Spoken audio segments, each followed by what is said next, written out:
नमस्कार, मैं हूं आपके साथ में श्वेता गर्ग और आप देख रहे हैं प्राइम टीवी। आइए नजर डालते हैं उत्तर प्रदेश की कुछ खास खबरों पर। आजमगढ़ में कहने को तो शासन की तरफ से संक्रमक रोगों के बचाव को लेकर पूरे जिले में साफ सफाई व स्वच्छता को लेकर तमाम प्रकार की योजनाओं और अभियान चल रहे हैं, लेकिन जहां सबसे जरूरी है वहीं पर शासन के आदेश की धज्जियां उड़ रही हैं। आजमगढ़ के मंडलीय चिकित्सालय में जगह जगह कूड़े के ढेर व वार्ड और गलियारों में घूमते कुत्ते व्यवस्था पर सवालिया निशान खड़े कर रहे हैं। आजमगढ़ के मंडलीय चिकित्सालय में हमेशा मरीजों की भीड़ रहती है और दिन भर सैकड़ों लोगों का आना जाना लगा रहता है। यहाँ पर आए दिन जनप्रतिनिधियों व अधिकारियों के दौरे होते रहते हैं। कुछ दिन बाद ही आजमगढ़ जनपद में मुख्यमंत्री योगी आदित्यनाथ का भी दौरा होना है, जिसकी तैयारियां चारों तरफ होती दिखाई दे रही हैं। लेकिन स्वास्थ्य विभाग मानो इन सब तैयारियों से दूर दिखाई दे रहा है। जिला मुख्यालय पर स्थित होने के बाद भी मंडलीय चिकित्सालय में जगह जगह कूड़े के ढेर दिखाई दे रहे हैं। मंडलीय चिकित्सालय में थोड़ी बहुत दुर्व्यवस्था ज़रूर है। उसके लिए हमने भी एक दिन भ्रमण किया था। पाई गई कमियों के लिए उनको निर्देशित किया है कि इसको शीघ्र ठीक कराएं। और एक पत्र मंडलीय चिकित्सालय एवं समस्त सामुदायिक स्वास्थ्य प्राथमिक स्वास्थ्य केंद्र के लिए भी लिखा गया है। स्वच्छता एवं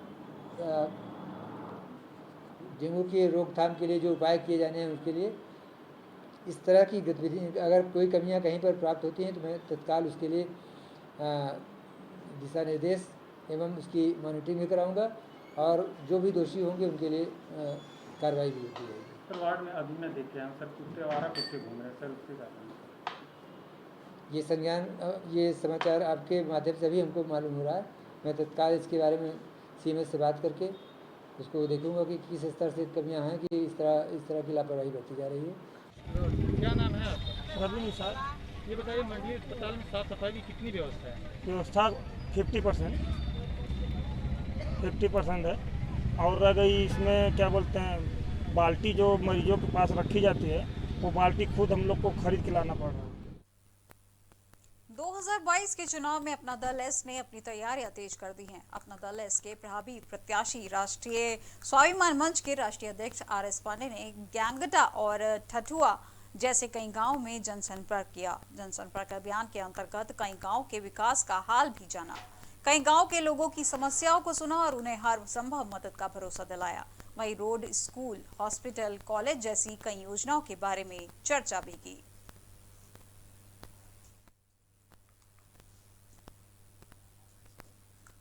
आजमगढ़ जिले में देर रात हो रही बारिश से जनजीवन अस्त व्यस्त हो गया है। इस बारिश से जहां लोगों को समस्याओं का सामना करना पड़ रहा है, लगातार हो रही बारिश से बिजली की आपूर्ति बाधित हो रही है। रुक रुक कर हो रही बारिश से शहर के कई इलाकों में पेड़ गिरने की खबरें आई हैं, जिससे आवागमन बाधित होने के साथ बिजली आपूर्ति भी बाधित हुई है। भंवरनाथ मंदिर के पास पेड़ गिरने से बिजली में आई फॉल्ट को बिजली विभाग के कर्मचारी 12 घंटे बाद पकड़ सके। वहीं यहाँ बारिश किसानों के लिए वरदान साबित हो रही है। जिले में हो रही बारिश के बारे में कृषि विज्ञान केंद्र के प्रभारी अधिकारी डॉक्टर आर.के. सिंह का कहना है कि किसानों के लिए निश्चित रूप से वरदान है। लगातार बढ़ रहे तापमान से किसानों के फोन आने लगे थे। मौसम के कारण लगातार धान की फसल में बीमारी बढ़ने लगी थी। मैं कृषि विज्ञान केंद्र के माध्यम से किसानों को और आपके चैनल के माध्यम से बताना चाहूँगा कि यह बरसात किसानों के लिए निश्चित रूप से वरदान है। और जैसा हम लोग देख रहे थे कि धान में बीमारी फैलने लगी थी और काफ़ी फ़ोन हम लोगों के पास आने लगे थे, जो सेंटर पर हमारे वैज्ञानिक काम करते हैं। तो जब फ़ोन हमारे पास आने लगते हैं तो हम लोग समझ जाते हैं कि किसान की फसल में बीमारी लगने लगी है। और उसका एक प्रमुख कारण जो था वो मौसम ही था, क्योंकि तापमान इतना ज़्यादा था। 36 और 38 डिग्री के बीच जब तापमान हो और ह्यूमिडिटी भी ज़्यादा हो तो बीमारी ये बढ़ने लगती है। तो धान में खास करके जो बैक्टीरियल ब्लाइट, जिसको जीवाणु झुलसा कहते हैं, ऊपर से उसकी पत्तियां सूखने लगती हैं, धान धीरे धीरे पुआल होने की तरफ बढ़ने लगता है। तो वो जो है वो समस्या अब किसान की दूर हो गई। और ये जो रह के बरसात आज 2-3 दिन से लगातार हो रही है, तो इससे काफ़ी कुछ बीमारी जो है वो ख़त्म हो जाएगी। आजमगढ़ में 5 दिन पहले हुई युवक की हत्या का पुलिस ने खुलासा किया है। एसएसपी ने बताया कि बहन के एक अन्य युवक से बातचीत से नाराज भाई ने मुंबई से हत्यारे भेजे थे। पुलिस ने 3 आरोपियों को गिरफ्तार किया है, जबकि जिसने हत्यारों को भेजा था उसकी गिरफ्तारी शेष है। निजामाबाद थाना क्षेत्र के त्रिमुहानी मिर्चा गांव के बाहर 5 दिन पहले 19 साल के आजम की हत्या को पुलिस ने सुलझा लिया है। आजम देर रात एक फोन कॉल आने के बाद घर से निकला था, जिसके बाद घर वापस नहीं लौटा था। परिजनों के फोन मिलाने पर उसको फोन भी ऑफ था। अगले दिन आजम का शव बरामद हुआ था। इस मामले का खुलासा करते हुए जिले के एसपी सुधीर कुमार सिंह ने बताया कि यह हत्या प्रेम प्रसंग के कारण हुई थी। 3-4 दिन पहले थाना निजावाद क्षेत्र में एक डेड बॉडी मिली थी जंगल में, और हत्या का मुकदमा उसमें दर्ज हुआ था। इसका आज अनावरण हुआ है और ये 3 अभियुक्त उसमें पकड़े गए हैं। एक का नाम फैसल है, एक का नाम सैफ है और एक का नाम जुल्कर नैन है। ये इसमें जो मृत्यु का जो कारण है वो ये बात आया है कि ये जो फैसल है, इसका एक दोस्त है जो बम्बई में रहता है, उसकी बहन से जो मृतक था वो एक दूसरे लड़के से उसकी बात कराता था। इस बात की रंजिश थी और उसी के कारण ये मर्डर, उसने इसे बम्बई से 2 दिन पहले यहाँ पर भेजा और इसने ये 2 लड़के अरेंज किए और उसका मर्डर कर दिया। इसमें उल्लेखनीय बात ये भी है कि 2 दिन बाद वो भी बाहर जाने वाला था। फतेहपुर जिले में 2 दिन से हो रही लगातार बारिश और तेज हवाओं के चलते गांव में पानी भर गया है। आखिर क्या गांव में पानी निकालने की कोई जगह नहीं है? क्या कारण है जो पानी का बहाव रुक गया है और घरों में पानी घुसने लगा, जिससे ग्रामीण परेशान हो उठे? कहीं ना कहीं कोई चूक हुई है, जिसका खामियाजा गाँव वालों को भुगतना पड़ रहा है। हालांकि ग्राम प्रधान ने बड़ी मशक्कत से नाला की तत्काल सफाई कराई, तब कहीं जाकर लोगों की समस्याओं का समाधान हो सका। क्या नाम है भैया आपका? शेरीलाल पासवान। किस गांव में रहते हैं? देवमई गाँव में। क्या समस्या है आपको? साहब हमारे घर पे पानी घुस गया है साहब, बहुत दिक्कत में परेशान है। क्या क्या नुकसान हुआ है आपका? साहब हमारा नुकसान क्या है, सब गेहूँ गल्ला सब भीज गया साहब, हम बहुत दिक्कत में हैं। अच्छा, पानी की निकास नहीं हो पा रहा है यहाँ से? साहब निकास हो रहा है साहब, मगर अब ये है कि बहुत बाढ़ा है हमारे समस्या, बहुत दिक्कत जी, सफा नाला आला सब सफा करवा रहे हैं और हर चीज़ है, मगर साहब हमारे घर के अंदर पानी, हमारे सब गेहूँ गल्ला भेज गए साहब। शाहजहां पुलिस को बड़ी सफलता हाथ लगी है। पुलिस अधीक्षक एस आनंद द्वारा चलाए जा रहे अपराध रोकथाम अभियान के अंतर्गत मादक पदार्थ तस्कर लालू यादव को गिरफ्तार किया गया है। बता दें कि मुखबिर की सूचना पर थाना अध्यक्ष अरविंद कुमार चौहान के नेतृत्व में थाना ज्योतिपुर पुलिस टीम ने नोगवा तिराहे पर एक जनपदीय मादक पदार्थ तस्कर लालू यादव को गिरफ्तार किया। अभियुक्त के कब्जे से पुलिस को 1 किलो 100 ग्राम फाइन क्वालिटी अफीम और एक मोटरसाइकिल बरामद हुई है। अभियुक्त के खिलाफ थाने पर पुलिस ने NDPCS के एक्ट के तहत अभियोग पंजीकृत कर कार्रवाई की। अभियुक्त से पूछताछ करने पर पुलिस को बताया कि मैं जनपद बदायूं के आसपास के अफीम की खेती करने वाले किसानों से सस्ते दामों पर अफीम खरीद कर लाता हूं और आसपास के जनपदों से अधिक मूल्य पर बेचता हूं। इससे मुझे काफी मुनाफा हो जाता है। पुलिस ने NDPS एक्ट के तहत अभियोग पंजीकृत कर अभियुक्त को न्यायालय समक्ष पेश कर जेल भेज दिया है। मादक पदार्थ की तस्करी करने वाले लोगों के विरुद्ध इसी कड़ी में कल मुखबिर की सूचना पर आधार पर एक अभियुक्त को गिरफ्तार किया गया। उससे 1 किलो 100 ग्राम फाइन क्वालिटी की अफीम बरामद की गई, एक मोटरसाइकिल भी बरामद की गई। इस अफीम की अंतर्राष्ट्रीय बाजार में कीमत करीब 1 करोड़ 10 लाख रुपए है। इसने पूछताछ पर बताया कि बदायूं में खेती करने वाले किसानों से अफीम ली थी, सस्ते दामों में लेकर महंगे दामों में आसपास बेच देता है। आज भी इसी के लिए आ रहा था। इससे पूछताछ में अन्य चीजें भी पता चली हैं जो इसके साथ ही और इन्वॉल्व हैं, उनके विरुद्ध भी कार्रवाई की जा रही है। सोनभद्र के रावटगंज कोतवाली क्षेत्र में शिक्षक द्वारा अभिभावक के साथ बदसलूकी का मामला सामने आया है। बता दें कि विद्यालय पर अभिभावक द्वारा मैडम को लेट आने के कारण पूछने पर अभिभावक की पटक कर मोबाइल तोड़ दी गई और FIR कराने की धमकी दी गई। उस दौरान विद्यालय के प्रधानाध्यापक समेत विद्यालय के अन्य अध्यापक मौजूद रहे, लेकिन मैडम के सामने किसी की न चली। सभी मूक दर्शक बने रहे। इतना ही नहीं, मैडम ने अभिभावक को थप्पड़ मारने का भी प्रयास किया। विद्यालय के प्रिंसिपल जंग बहादुर सिंह कार्यालय में बैठे हुए हैं। उनके समझाने के बाद भी शिक्षिका अपने रंगदारी से पीछे नहीं हटी। इस दौरान जब MBSA से फोन सेल पर वार्ता हुआ तो उन्होंने कहा कि दोनों लोगों का मामला शॉर्ट आउट करा दिया गया है।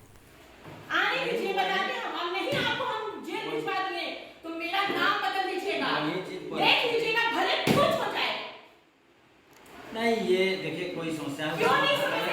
पहले तो हमको ये समझ नहीं आ रहा इनको यहाँ एंट्री कैसे देते हैं? गांव वालों को बैठा कर हम लोग एक परिवार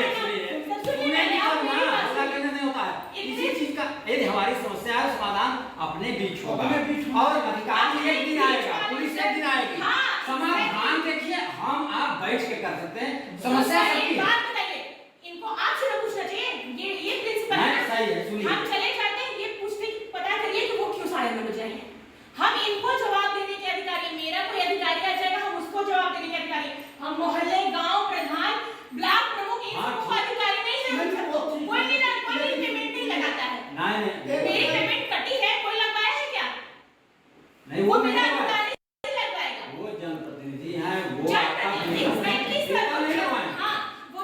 लेकिन सुनिए व्यवस्था है हमारे यहाँ जैसे विद्यालय प्रबंधन समिति बनी तो एक ग्राम प्रधान का जो ग्राम पंचायत सदस्य है वो प्रधान नामित करते हैं।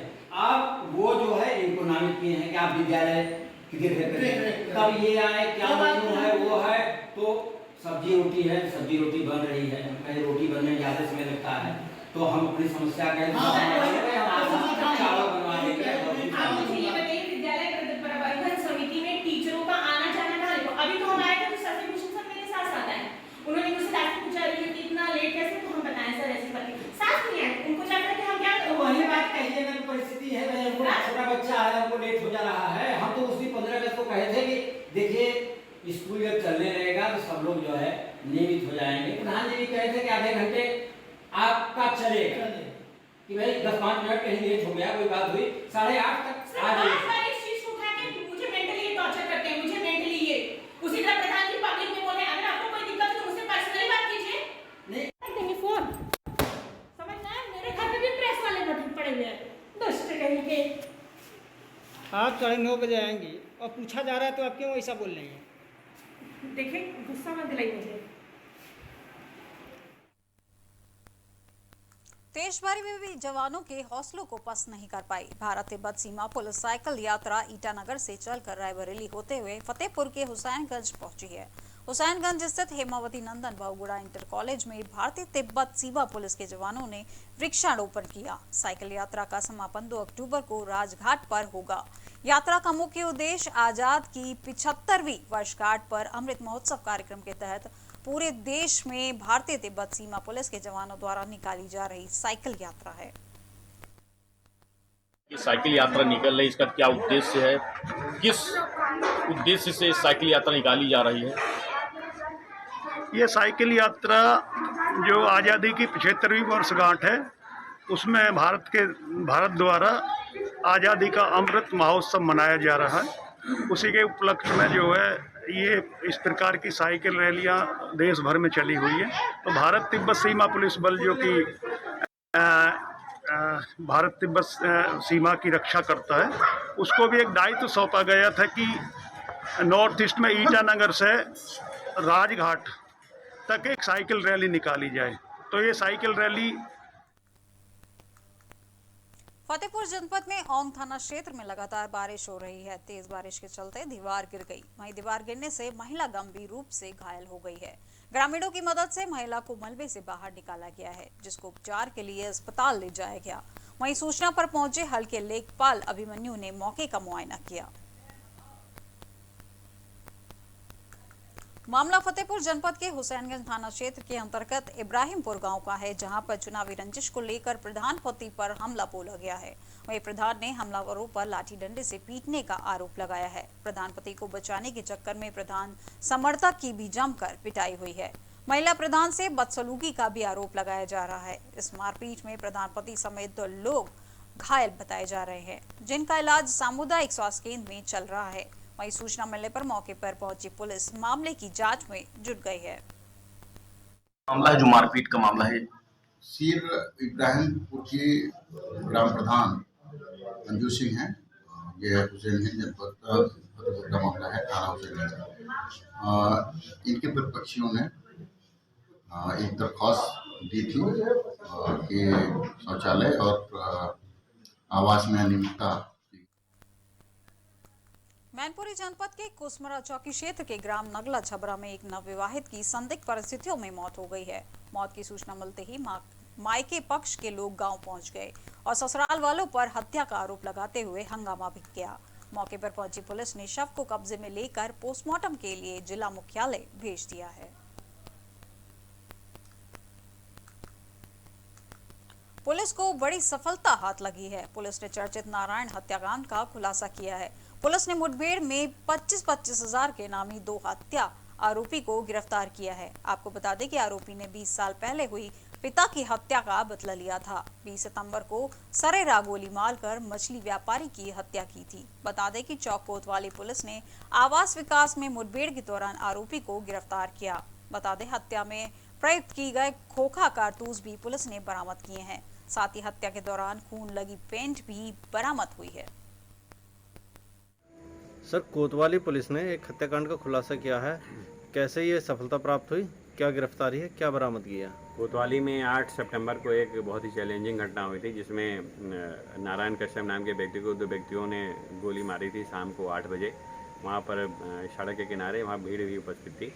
मारने के बाद ये फरार हो गए थे। पुलिस के लिए बहुत चैलेंजिंग घटना थी, बहुत साहसिक वारदात थी। पुलिस इसमें शुरू से बहुत प्रयासरत थी और इन पर 25-25 हजार रुपये का इनाम घोषित कराया गया था। आज इनकी मुठभेड़ के बाद गिरफ्तारी की गई दोनों व्यक्तियों की और इनके पास सिद्धार्थनगर पूर्व विधानसभा अध्यक्ष माता प्रसाद पांडे की अगुवाई में कांग्रेस सेवा दल के जिला अध्यक्ष डॉक्टर वासिफ फारूकी के साथ सैकड़ों कार्यकर्ताओं ने सपा का दामन थामा। डॉक्टर वासिफ फारूकी का कहना था कि मेरा पुराना घर सपा था, जिसमें मैं वापस आ गया हूं। इसी दौरान पूर्व विधानसभा अध्यक्ष माता प्रसाद पांडे से भाजपा सरकार में सारी सरकारी संपत्तियों को प्राइवेट पूंजीपतियों के हाथ बेचे जाने के सवाल को लेकर माता प्रसाद ने तंज कसते हुए कहा कि यह लोग रेलवे बेच रहे हैं, हवाई अड्डे बेच रहे हैं और सरकारी बसें भी बेचेंगे। आज आपने समाजवादी की सदस्यता ग्रहण की है, इससे पहले आप कांग्रेस में थे। जी देखिए, कांग्रेस पार्टी में मैं था जरूर, लेकिन मेरा पुराना घर समाजवादी की था और मैं किंतु परंतु कुछ स्थिति परिस्थिति के कारण कांग्रेस पार्टी में था। लेकिन उस पार्टी में रहने के बावजूद मुझे बड़ा अपने आप पे धिक्कार लगता है, जिस तरीके से मैं जवान हूँ, मेरे अंदर ऊर्जा है, कुछ करने की शक्ति है और उस पार्टी के पास इस तरीके का कोई भी ऐसा अवसर नहीं नजर आया कि जिसमें मैं जाऊं और फिर मुझे पुराना घर अपना दिखा और मैंने अपने पिता तुल्य नेता श्री माता प्रसाद पांडे जी की अगुवाई में मैंने आज सदस्यता ग्रहण। सर, आज डॉक्टर वासिफ ने जो है सदस्यता ग्रहण की है समाजवादी पार्टी की। उत्तर प्रदेश की अब तक की खबरों में बस इतना ही और अधिक खबरों के लिए देखते रहिए प्राइम टीवी। नमस्कार।